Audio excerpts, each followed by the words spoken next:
I am Professor Lynn Porter from Fairfield University. This is for my Intro to Theater class, my lecture on causal dramatic structure.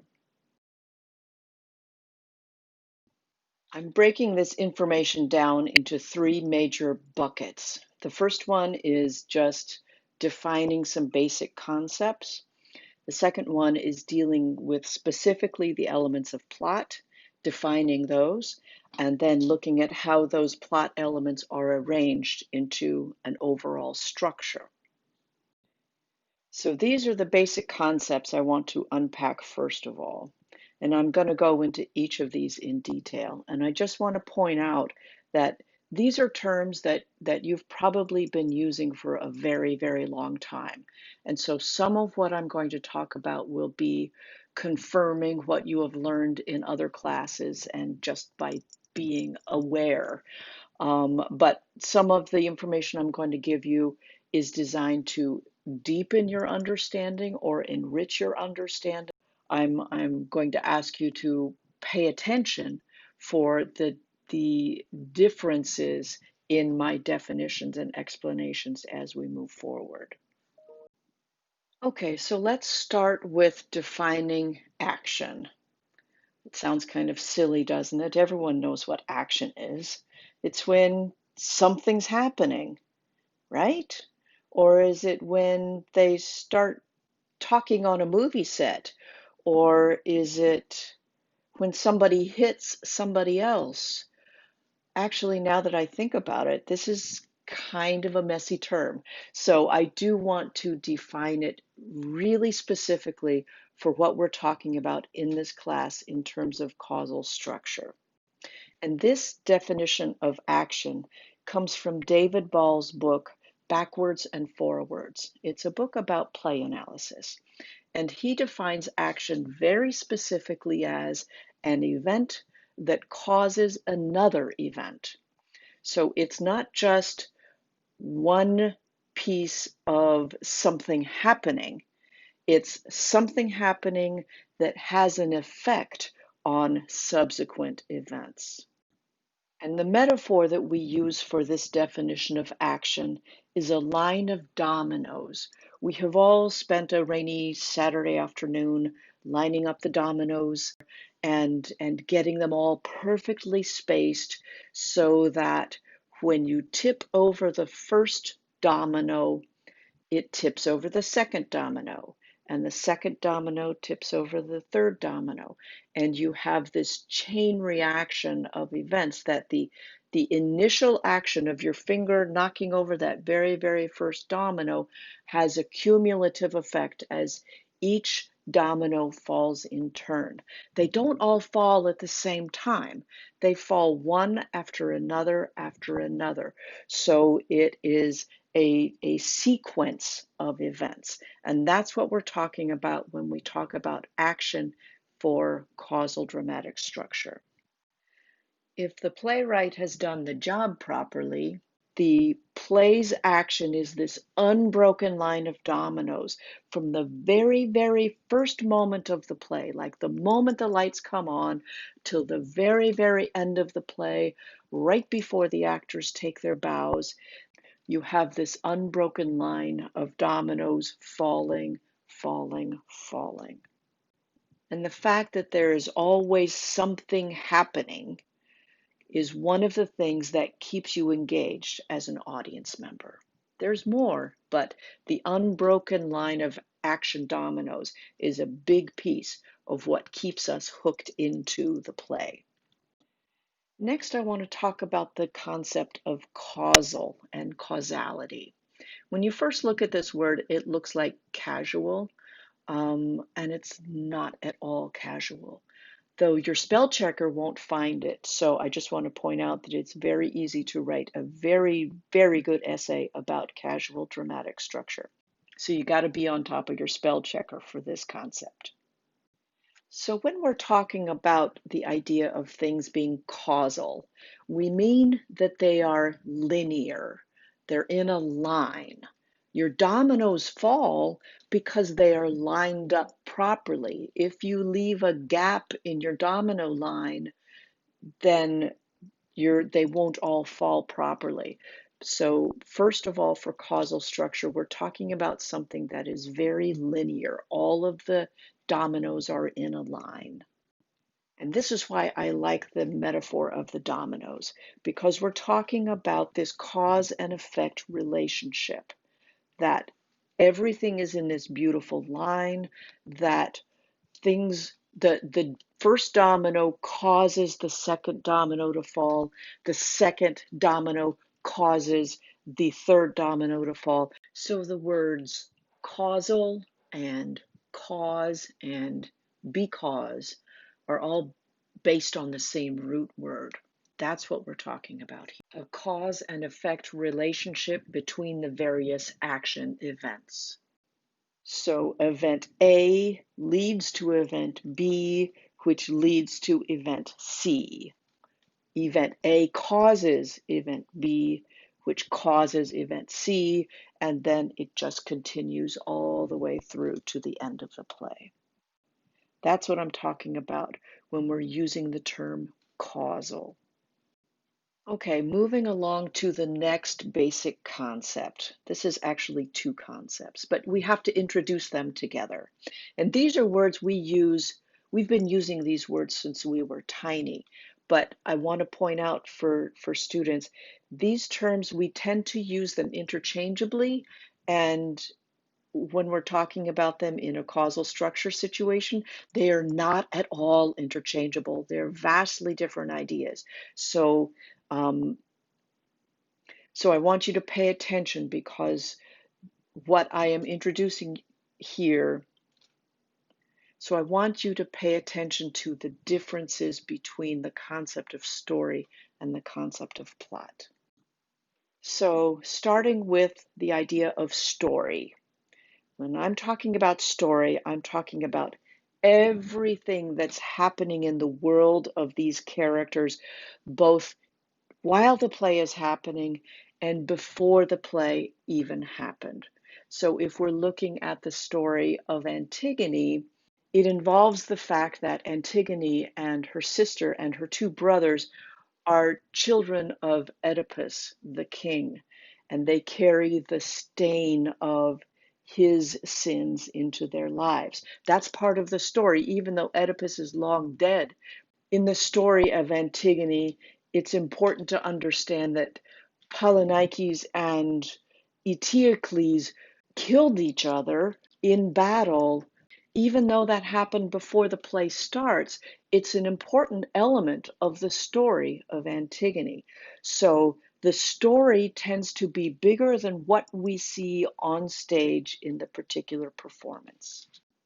So our story is comprised of numerous events, and I want to use another metaphor for this. I want you to think about each event in a story as being an individual bead. They're not necessarily arranged in any way, but basically, if we're talking about a story, we're talking about all of the events having to do with the world of these characters. So we have a big bucket full of beads. Each bead is an individual event within the overall story. Now, a lot of these beads are not going to be terribly interesting, because they're going to include Antigone wakes up in the morning. Antigone has oatmeal for breakfast. Antigone took a shower. Antigone found out both of her brothers are dead. Not all of these events are terribly interesting. Some are, but many, many are not. So our bucket of story beads is going to include the important ones, but it's also going to include a lot of really mundane ones that we really don't want to see on stage. So now moving along to the idea of plot. When we talk about a plot, we talk about an organizing principle, how all of the action has been organized into the play that we see on stage. So going back to my metaphor of each bead in our bucket being an event in the story, when I am a playwright organizing my plot, I am going to dig around in that bucket and I'm going to pick out a bead. I'm going to decide this bead is the first event in my plot. And then I'm going to work to find my second bead to put in my plot. And now I can start putting my beads on a string. So event number one is the first bead, event number two is the second bead, right? And so as a playwright, I just keep arranging events from the story and organizing them into an overall plot structure.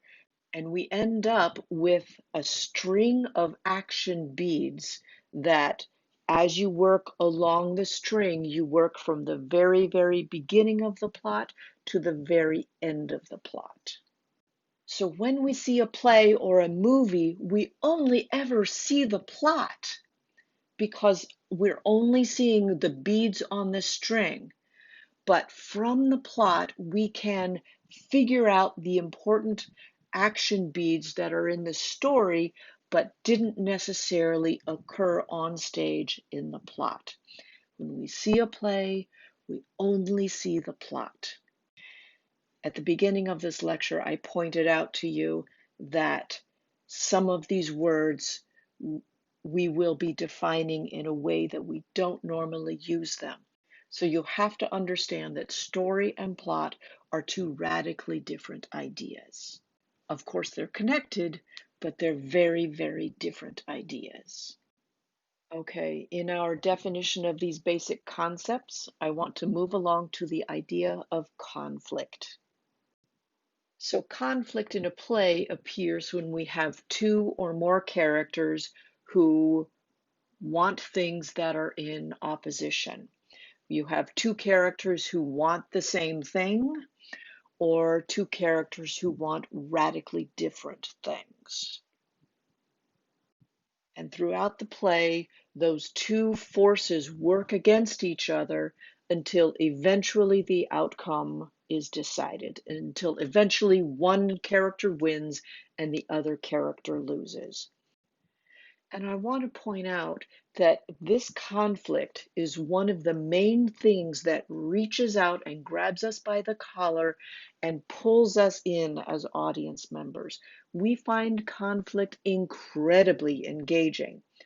As humans, we love watching other people in trouble. We don't like being in trouble ourselves, but we absolutely love watching other people in trouble. Think about it. You're in the cafeteria, and suddenly across the room, you hear plates hit the floor, you hear voices raised. Are you going to continue to quietly eat your lunch? No, you're going to look across the room. What's going on over there?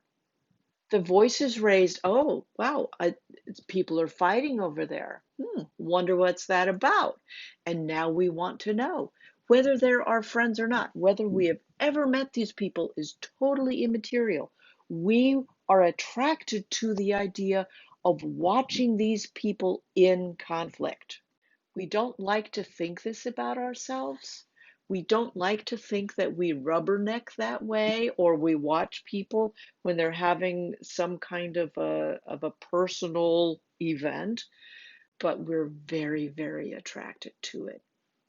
This is the same thing that happens to us when we're driving down the highway and all of a sudden the car in front of us comes to a stop and we realize that we're in the middle of a traffic jam. And we inch along and we're watching the speedometer and we're looking at the time and we're thinking, oh, wow, when is this going to be over? And we see this really long line of cars out in front of us and we get really frustrated. And then eventually we're getting to the end of whatever is backing up the traffic. And we realize, oh, cars are starting to move along. It's only 3 cars in front of me. It's only 2 cars in front of me. But then you realize why the traffic was backed up. There's been a car accident. And think about your behavior when you're driving past the car accident. You're finally first in line in this long, long line of cars. And do you immediately speed up and get along to your destination? Probably not. More frequently, what we do as humans is we keep driving really slowly as long as possible so we can look to see that car accident and see what happened with those people. Right, that's why we call it rubbernecking. We turn our heads as far as our necks could possibly turn. We are attracted to watching other people in conflict. One more thing I want to point out about conflict in a play, and this is why I chose this image of Batman and Superman in battle. The characters who are in conflict have to be equally balanced. With Batman and Superman, they both have these amazing physical abilities, so they're equally balanced. But think about a movie like Jurassic Park. What is the nature of the conflict in that movie? You have humans on this island who have their intellectual powers, but their weak human bodies balanced against these huge dinosaurs with this massive physical ability. So in Jurassic Park, you have human intelligence versus raw animal power in battle, evenly balanced throughout the entire movie until eventually the humans win through their intellectual prowess. The forces have to be in balance throughout most of the play because as soon as they get out of balance and one character wins, that is the end of the play. Okay, the next basic concept I want to unpack here is the idea of the protagonist. I've included photos here of both Antigone and Creon from the National Theatre live performance of Antigone for a very particular reason. Which character is actually the protagonist of the play Antigone? Now, most of us know that the protagonist is the main character in a play. Easy peasy, the main character. How could this be a difficult concept? And how do we know that this main character is the main character? Because it's the character that we identify with. It's the character that we want to win in the conflict battle. It's the character we're rooting for in the conflict. But it's more complicated than that. There's more to the question. And this goes back to that central conflict. All right, our protagonist is the character whose job it is to solve the problem. The central conflict is the protagonist's problem, and therefore the protagonist is going to work to resolve that conflict throughout the course of the play. This means that it's the protagonist's choices that move the play forward. As the protagonist struggles to resolve the central conflict, that character will be making particular choices. Should I do this or should I do that? And it's that line of choices, that line of dominoes, that line of action events that the protagonist works through that moves the action forward. And because of this, the protagonist's journey from first to last is the same thing as what we call the arc of the play. The play's arc is the protagonist's arc. And in a very real sense, we can see that a protagonist happens to the events as opposed to the events happening to the protagonist. The protagonist is not a passive character. Events don't just happen to the protagonist. Creon's wife just doesn't happen to die. Antigone doesn't just happen to bury her brother, right? Antigone makes a very specific choice to bury her brother. With Creon and his wife, you see how specific actions that Creon takes lead directly to his wife's death. The protagonist is the character who is most changed by the events of the play. The character who has personal revelations, the character who is no longer the same person by the end of the play. That is going to be your protagonist. And I don't mean simply this character is dead, therefore they have been changed by the events of the play. Yes, characters die in a play, but lots of characters die in the play Antigone. They can't all be protagonists. You only have one protagonist. So we are looking for this single character who is most changed by the events of the play. Looking at the play Antigone, I'm going to ask you this. Which character is the most changed, the most transformed? Does Antigone change who she is over the course of the play? Or does Creon change who he is over the course of the play? The last basic concept I want to unpack here is the major dramatic question. You may have come across this term in your lit classes, but you may not have, so I want to unpack it for us here. Okay, going back to the idea that plays are based around conflict. The major dramatic question, or MDQ, is that central conflict, but we pose it in the form of a question. This helps us as audience members as we're assessing what really goes on in a play or a movie. But this is also an important question that your playwright or your screenwriter is going to be asking themselves. What is the central question that they are exploring? Sometimes the MDQ can be posed as a yes or no question. And going off of Antigone, we might have an MDQ like, are human laws more important than the God's laws? The answer to that is a yes or a no. Sometimes we pose the MDQ as a how will it happen question.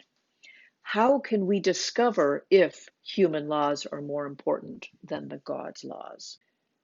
One of the things I like about making it a how question is it embraces the idea that we are going on this journey. We're going on a journey of discovery from the beginning of the play to the end of the play.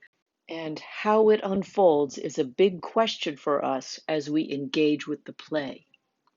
And in my opinion, your MDQ is best stated as a question that has the protagonist in the middle of it. How will our protagonist discover whether human laws are more important than the God's laws? The reason why I prefer this last form of the MDQ is because it embraces the idea that the protagonist is the one who is going on the journey of the play. The protagonist is the one who has to find the answer to the major dramatic question. And one more thing I want to point out about the MDQ, it is identical to our protagonist's superobjective. The MDQ and the protagonist superobjective are the same thing. So there you have it, some of our basic concepts: action, causal, story versus plot, conflict, the protagonist, and the major dramatic question. We have to have a shared understanding of these ideas before we can figure out how they work within the structure of a play. Okay, that's it for our basic concepts. Moving along, let's talk about the elements of a plot. Point of attack, initial stasis, inciting incident, rising action, climax, denouement, and the new stasis. All of these are elements of how a plot is arranged. So again, going back to our metaphor of beads on a string, we're looking to see how those events are arranged on that string as we dig into this concept of plot. As we unpack definitions for every element of a plot, we're also going to be looking at how they are arranged into a structure. And I'm sure you've seen some version of this jiggity jaggedy line in your various literature classes throughout the years. But this is the structure that we're going to be looking at here. Starting with the point of attack. And we're looking at that orange dot down there at the very beginning of our jiggity-jaggedy line. We define the point of attack as the very first moment of the play. The lights come on, what's happening? The very, very first thing in the play.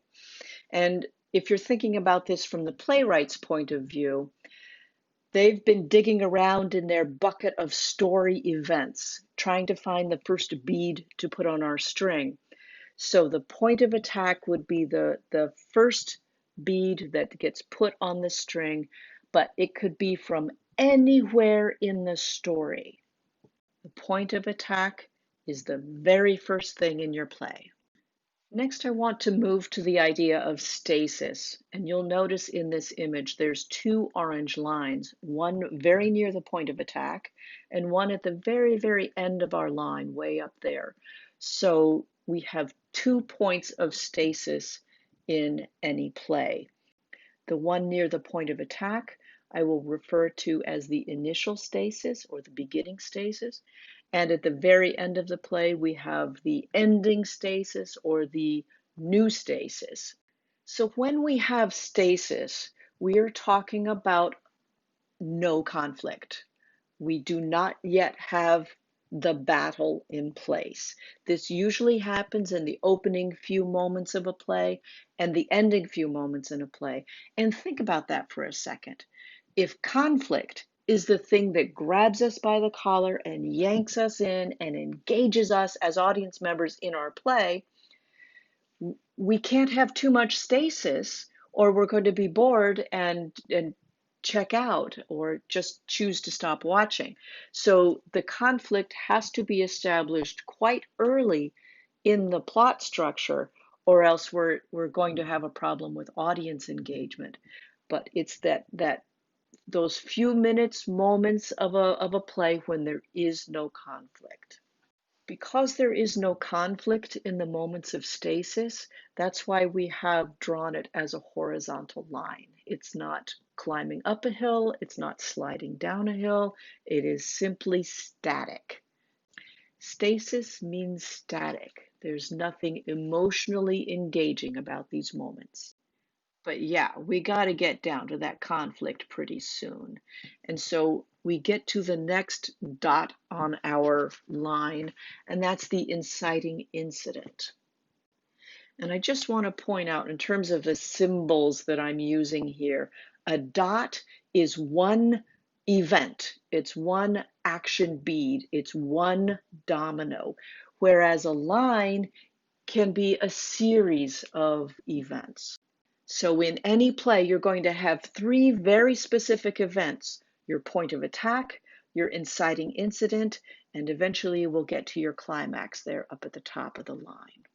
So we define the inciting incident as the single event when we as audience become aware of the overriding conflict.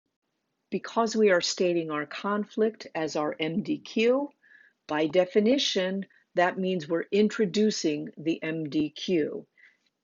The inciting incident is that moment in the play that reaches out and grabs us and pulls us in. Wow, that just happened. Now I need to stay in this and figure out how this is going to become resolved. If you are defining the inciting incident as when everything starts, that's too mushy of a definition. This is one of the reasons why some students mix up the inciting incident and the point of attack. The point of attack is when the play starts. The inciting incident is when the conflict starts. Those 2 points may be very close together, but they're still very, very different events. Make sure you're not mixing these 2 ideas up. And that leads us to our rising action. And that's this orange jiggity-jaggedy line heading up a hill. We define the rising action as the protagonist trying to answer the MDQ, but failing repeatedly. Remember, as soon as the protagonist answers the MDQ, you have finished the play. You have resolved the conflict, so we're done here. So our protagonist is going to try and fail and try and fail. And this is the bulk of our play. This is often 90 to 98% of any play is this rising action that as our protagonist continues to try to solve the problem and continues to fail, the the overall tension increases and increases and increases, which is why it is an overall rising line. This line is actually our emotional state as audience members. As we watch a play unfold, we get to a point of absolute tension as we climb and climb and climb up the rising action. And just as I drew a correlation between the MDQ and the protagonist's superobjective, I want to point out that the rising action is our protagonist encountering obstacle after obstacle and changing tactics to get over and around those obstacles, eventually working toward that overall superobjective. So all of that terminology absolutely links into the overall structure of the plot. So in the rising action, the tension increases and increases and increases, and eventually we get all the way to the peak, and that one event is our climax. This is the moment of most intense tension. That's why we draw it at the top of the hill. And we define it as the moment the major dramatic question is answered. Because the MDQ is answered, that means our conflict is now resolved. And this has to happen within only a few minutes from the end of the play because it's the conflict that keeps us engaged as audience members. Now, you may have come across these terms in a lit class that says your climax is about 2/3 of the way through a play, but that is using a different definition of the word climax. Here we're talking about the moment the conflict is resolved, the moment we as audience members go, ah, yes, it's over, good.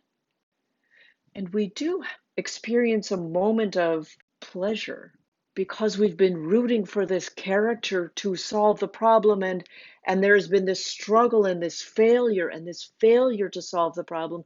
So when the problem is eventually resolved, it is tremendously satisfying to us emotionally. And that leads to the denouement. This word has way too many vowels in it, and it looks like denouement, but it is a French word and it's pronounced denouement. So what we are talking about is the falling action, and falling in terms of emotional intensity. So the denouement wraps up all of the things that still needed to be wrapped up following the climax. It's just tying up whatever little loose ends there are, not to do with the central conflict, that's resolved, but the denouement wraps up other smaller, rather incidental details. And of course, the tension is released. Emotionally, we start to relax. We physically start to relax. This is the point in the movie or play where you start thinking about, all right, this was pretty good. Where did we park the car? You start thinking ahead. You're no longer fully engaged and hooked into the conflict because the conflict is now over. One element of our denouement is the new stasis. So this is the world of the play at the end of the play. It's at rest now. There's no conflict, but it's a different world than we started with. The character's world has been changed by the events of the play. Playwrights talk about how the ending of one play can be the initial stasis of a whole other play. You see how you could back two plays up to one another just by overlapping their stasis. So those are our plot elements. The point of attack, that one event, the initial stasis, which is a period of time, a series of events, leading up to our inciting incident, another single event that starts off our MDQ, the overall rising action, the rising tension over the course of the play, eventually leading to the climax, that one moment when the problem is resolved. And I have to say, it's a moment, it's not an entire scene. It's a moment when the problem is resolved, leading to the falling action, the denouement, and the new stasis at the end of the play. Understanding the theory of plot structure is one thing. Being able to apply it to any given play or movie, that is the real challenge. We have to be able to apply these theories. So let's use Antigone. How would we apply these elements of the plot structure to Antigone? What's the very, very first thing that we see when the lights come up for Antigone? What's the very first few lines of the play? Antigone is asking her sister to help bury their brother. That would be your point of attack, the very first thing happening in a play. Following that event, we have quite a long sequence with the chorus filling us in on some backstory. The chorus reveals how the brothers killed one another. Then we also move into Creon claiming the throne and decreeing that Polynices will not be buried. At this point in the play, there isn't much emotional tension. But then the guard comes in and reveals to Creon that the body has been buried. That one event is a turning point in the plot, and I'm going to call that our inciting incident. So immediately following the inciting incident, we start to have the battle of the overarching conflict of the play. Creon tells the guard to unbury the body. The guard does so, but then discovers that the body has been reburied, and catching Antigone doing it, the guard brings Antigone to Creon. And then we also see Ismene trying to take credit for that burial too. Creon responds to the situation by sentencing Antigone to death. Haemon, Creon's son, responds to the situation by talking to his father Creon, trying to get him to relent, trying to get Creon to change his mind. Of course, Haemon has emotional stakes in the question because he is engaged to be married to Antigone. And of course, Creon refuses to change his mind. Antigone leaves and goes to her death. We then get a visit from the blind prophet Tiresias, who gets into a fight with Creon and eventually convinces Creon that Creon's point of view is the wrong point of view. Because of this, Creon goes to release Antigone. You see that cause and effect relationship there? Hopefully you're seeing cause and effect down through every single one of these numbered events in our rising action. And true to form with a Greek tragedy, where all of the major bloody gross stuff happens off stage and we only hear about it with messengers and guards relating it to us, a messenger comes in and tells us that Antigone has hanged herself and that Haemon, her sweetheart, has killed himself after trying to kill his father and failing to do that. When the messenger relates this information, not just to us as audience members, not just to the other members of the chorus, the messenger also tells Eurydice, that is Creon's wife and Haemon's mother. She responds to the news of her son's death by killing herself. So we have this causal relationship through all of these events. One event causes the next event, which causes the next event. This leads us to that final highest peak of our tension when Creon realizes that he is the one responsible for all of these people dying, for the death of his family members. Creon realizes he's been wrong. That is the moment of highest emotion for the character. It's the moment of highest pathos. It's the moment when we feel most sorry for Creon. Getting to our denouement, Creon mourns the death of his son, the death of his wife. The chorus points out wise people do not challenge the gods. When we do so, we will absolutely come to regret it. So there you have it, an analysis of the events in the play Antigone laid onto our jiggity-jaggedy line, helping us understand how this play works. So there's a lot to this causal dramatic structure. Make sure you have your hands around all of these definitions and also have your hands around how these concepts work in relationship to one another. Hopefully, you're starting to see that the structure of a play is as intricate as the workings of a clock. All of the pieces have their function and they all mesh with one another.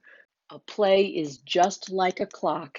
It is made up of these individual pieces that work in conjunction with one another to form the overarching experience of the play. So, understanding this theory is one thing, but also being able to apply it is another. You have to be able to apply these concepts to any given play or movie. Okay, thank you for your attention.